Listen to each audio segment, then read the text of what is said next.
এই খবরটা যেটা পড়ে শোনাচ্ছি এটা ডেইলি হান্টে বেরিয়েছে। ডেইলি হান্টে দেখুন, এবিপি আনন্দ 16ই মার্চ 2026। কিছুদিন আগে এসআইআর বিরোধিতায় তৃণমূলের ধর্ণামঞ্চে একজন রামকৃষ্ণ মিশনের স্বামীজি কিছু দাবি করেছিলেন। তো সেই খবরটা পড়ে শোনাচ্ছি। মমতা ব্যানার্জির ধর্ণা, মুখ্যমন্ত্রীর ধর্নায় সাধু বেশে আসলে ইনি কে? চাঞ্চল্যকর বিবৃতি রামকৃষ্ণ সারদা মিশনের।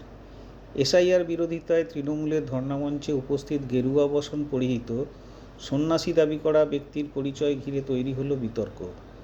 গত 6ই মার্চ এসআইআর বিরোধিতায় তৃণমূলের ধর্নামঞ্চে এসেছিলেন এই সন্ন্যাসী।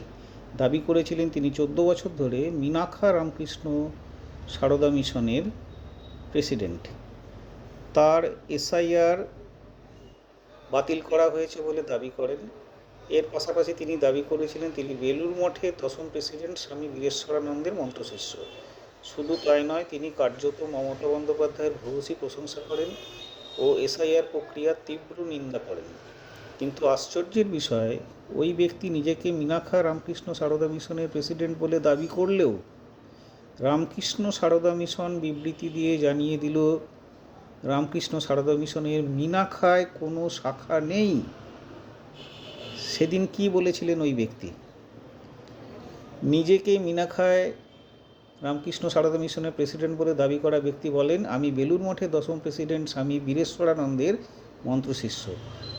আমি আজ দিদির কাছে এলাম, বললাম এরকম যদি হতে থাকে সত্যের জয় হোক, এসআইআর যাতে উঠে যায় তার জন্য ঠাকুর মা স্বামীজির কাছে প্রার্থনা জানাচ্ছি। কি বলেছিলেন মুখ্যমন্ত্রী?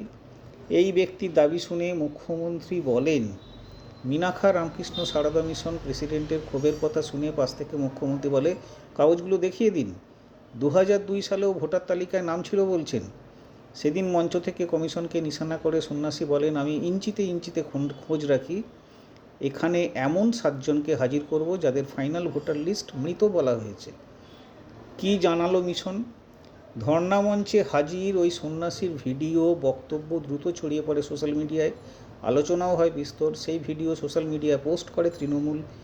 তারপর বিজ্ঞপ্তি দিয়ে রামকৃষ্ণ সারদা মিশনের পক্ষ থেকে বলা হলো, রামকৃষ্ণ সারদা মিশনের মীনাক্ষায় কোনো শাখাই নেই এবং কোনো সন্ন্যাসী যদি এমন কোনো প্রতিষ্ঠানের সভাপতি বলে নিজেকে দাবি করেন তা সম্পূর্ণ ভিত্তিহীন, বিভ্রান্তিকর।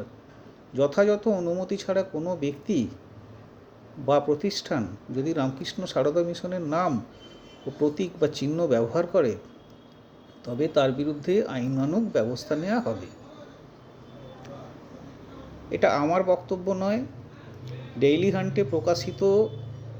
দেখুন, এবিপি আনন্দ 16ই মার্চ 2026। তাহলে এখন প্রশ্নটা যেটা হলো, তাহলে রামকৃষ্ণ মিশনের সন্ন্যাসীর নাম করে এই ব্যক্তিকে সাজিয়ে নিয়ে আসা হলো এসআইআর বিরোধিতা তৃণমূলের মঞ্চে এবং মমতা সেটা সমর্থন করলেন। এই যে এত বড় নাটক, এর আইনানুগ ব্যবস্থা কি নেওয়া হয়েছে? রামকৃষ্ণ অনুরাগীদের মনে কি এরপরেও ক্ষোভ তৈরি হবে না যে একজন ব্যক্তিকে সাধু সাজিয়ে, সন্ন্যাসী সাজিয়ে ধর্নামঞ্চ থেকে এত বড় মিথ্যে কথা বলা হচ্ছে? মানুষের স্মৃতিশক্তি খুবই দুর্বল, তারা হয়তো ঘটনাটা ভুলেই গেছেন, কিন্তু এইভাবে প্রতিনিয়ত জনগণকে ক্ষুব্ধ করে তোলা হচ্ছে মিথ্যার আশ্রয় নিয়ে। এই জবাব জনগণ এবং রামকৃষ্ণ অনুরাগীরা আশা করছি ভোটের মাধ্যমেই দেবে। ধন্যবাদ।